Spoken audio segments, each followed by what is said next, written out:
আসসালামু আলাইকুম রহমতুল্লাহ। প্রিয় দর্শক, আশা করি সবাই ভালো আছেন। সেই অর্থে আল্লাহর রহমতে আমি অনেক ভালো আছি।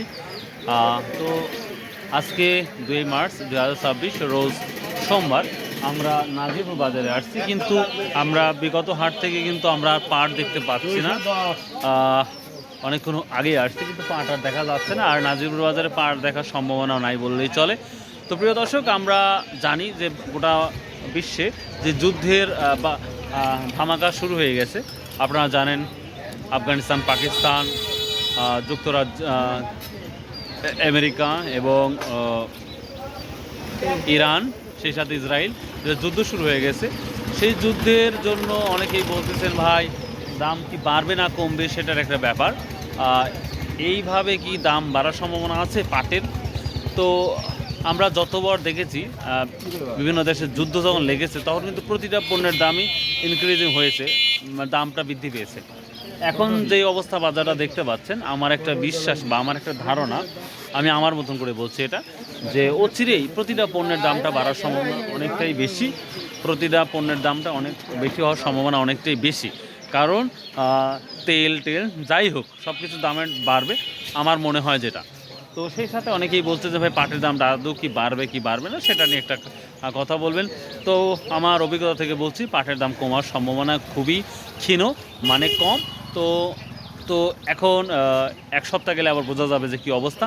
তো এখন আমরা গোটা বাংলাদেশের তথ্য অনুযায়ী যদি বলি, পাটের দামটা সর্বোচ্চ আমরা 5,500, 600, 700 পর্যন্ত দেখতে পাচ্ছি ফরিদপুরও, এবং অনেক কমেন্ট পেয়েছি এবং অনেক ভদ্রলোক জানিয়েছে পাটের দাম কমার কোনো সম্ভাবনা নাই। তারপরেও বাকিটা আল্লাহ জানে, কারণ বাজার যে কোনো সময় আপ ডাউন হতে পারে, তবে ডাউন হওয়ার সম্ভাবনা খুবই কম। তো প্রিয় দর্শক, আজকে কয়েকটা কমেন্ট আছে, সেই কমেন্ট শেষ করেই আজকে ভিডিওটা শেষ করব। আর যদি সময় হয় অবশ্যই আমরা চাষকর বাজার, গুরদাসপুর, নাটোর কি পাটের দামটা যাচ্ছে সেটাও দেখানোর চেষ্টা করবো ইনশাল্লাহ। সো ভালো থাকবেন, সুস্থ থাকবেন, কমেন্টটা দেখে যাবেন। আর যদি সম্ভব হয় আসুন নামাজ পড়ি, কারণ এই দুনিয়াটা খুবই অল্প দিনের জন্য। আমরা হালাল উপার্জন না করে অন্যভাবে উপার্জন করলে ভাই কেউ কারো সাথেও যাবে না, কেউ কারো পক্ষেও থাকবে না। সো যদিও এই কথাটা বলা আসলে ভিডিওর মধ্যে ঠিক না, তারপরে বললাম। সো ডোন্ট মাইন্ড, বাই, আল্লাহ হাফেজ। আজকে আমরা বিভিন্ন কমেন্ট দেখব। এক ভাই বলেছে Pakistan, Afghanistan, Iran, Israel, Dubai, Qatar সহ ইউরোপের যুদ্ধের কারণে কি দাম কমতে পারে? বড় ব্যবসায়ীদের থেকে পরামর্শ নিয়ে জানান ভাই। অনেকেই বলতেছে দামটা কিছুদিনের জন্য খারাপ যাবে পাটের, আবার কিছুদিনের জন্য বাজারটা একটু স্থিতিশীল থাকবে বা থমকে দাঁড়াবে। তারপরেই আশা করা যাচ্ছে আবার সাবেক হতে পারে, এই সম্ভাবনাও দেখাচ্ছে। এবং অনেকেই আবার বলতেছে যে না, বাজার এইটাই স্থিতিশীল থেকে যাবে। তবে এখন সামনে কমপক্ষে 1 সপ্তাহ বা 10 থেকে 15 দিন দেখলে বোঝা যাবে মার্চের যে কী অবস্থা হতে যাচ্ছে পাটের। এইখানে একটি ভাই কমেন্ট করেছে, আসসালামু আলাইকুম ভাই, গতকাল দেখলাম হাইকোর্টের রিটের দাখিল 1/3/2026। ভাই এখন আমার যেটা মনে হয় এই হাইকোর্টের রিটের দাখিল এইভাবেই পিছাতেই দিন যাবে আমার যেটা মনে হয়। তো প্রিয় দর্শক, আজকে কোথায় কি বাজারটা যাচ্ছে অবশ্যই নিঃসন্দেহ কমেন্ট করবেন।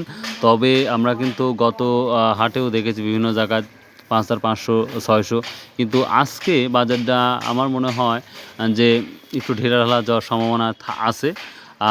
যদিও বাজারটা আপ ডাউন করতেছে 200-100 টাকা করে বরাবরই, আজকে হয়তো বিভিন্ন জায়গাতে আপ ডাউন করবে সম্ভাবনা যেটা মনে হচ্ছে। এখানে একটি ভাই কমেন্ট করেছে, আসসালামু আলাইকুম ভাই, যুদ্ধের জন্য কি পাটের ওপর প্রভাব পড়বে? বিষয়টা প্লিজ দ্রুত জানালে উপকৃত হবে। আসলে যুদ্ধ যখন লেগে যায় তখন তো সকল পণ্যই দামটা বাড়ে, এটা আমরা জানি ক্রমাগতই। তো এখন এই পণ্যটার দাম বাড়বে কি না বাড়বে সেটাও একটা কুয়াশার মধ্যেই দিন যাচ্ছে বর্তমান সময়। তবে ইনশাল্লাহ এই কুয়াশাও পরিবর্তন হবে। এখন 1 সপ্তাহ না যাওয়া পর্যন্ত কোনো তথ্য দেওয়া সম্ভব হচ্ছে না। আর যখনই সঠিক কোনো তথ্য পাবো ইনশাল্লাহ তাহলেই দেবো, আর কোনো সঠিক তথ্য না জেনে কিছু বলতে পারছি না। এখানে একটি ভাই কমেন্ট করছি, ইরান যুদ্ধ কি পাটের বাজারে প্রভাব পড়বে? আপনার কি মনে হয়? ভাই আমার যেটা মনে হয় অবশ্যই প্রভাব তো পড়বে কোনো না কোনোভাবে, হয় দামের দিকে না হলে দাম কমার দিকে। তবে এভাবে যদি হয় তাহলে কাঁচা পাটটা কিছুদিনের জন্য স্থিতিশীল থাকার সম্ভাবনা, তারপরে পরবর্তী সময় আবার দামটা অনেকটাই আগানোর সম্ভাবনা হতে পারে, আশা করা যাচ্ছে। তবে 95% মানুষের মুখের যেই মন্তব্য বা কথা যে না ইনশাল্লাহ বাজার সামনে আগাবে, তো এই আশায় বুক বেঁধে আছে। তো তো এখন সর্বশেষ দেখার বিষয় এখন কোথায় দাঁড়ায় সেটাই দেখার বিষয়। তো প্রিয় দর্শক, এখন সপ্তাহখানের মধ্যে বোঝা যাবে যে কী অবস্থা বাজারের। তো প্রিয় দর্শক, আজকে কোথায় কী দামটা গেল অবশ্যই কষ্ট করে জানাবেন, কারণ নাজিপুর বাজারে কোনো পাট নাই, যার জন্য সঠিক কোনো তথ্য দিতে পারলাম না। তো অবশ্যই কী দামটা যাচ্ছে অবশ্যই আপনারা আল্লাহর হস্তে কমেন্ট করে জানাবেন। আসসালামু আলাইকুম রহমতুল্লাহ। ভালো থাকেন, সুস্থ থাকেন, ইনশাআল্লাহ আবার দেখা হবে কোনো একটি ভিডিওর মাধ্যমে।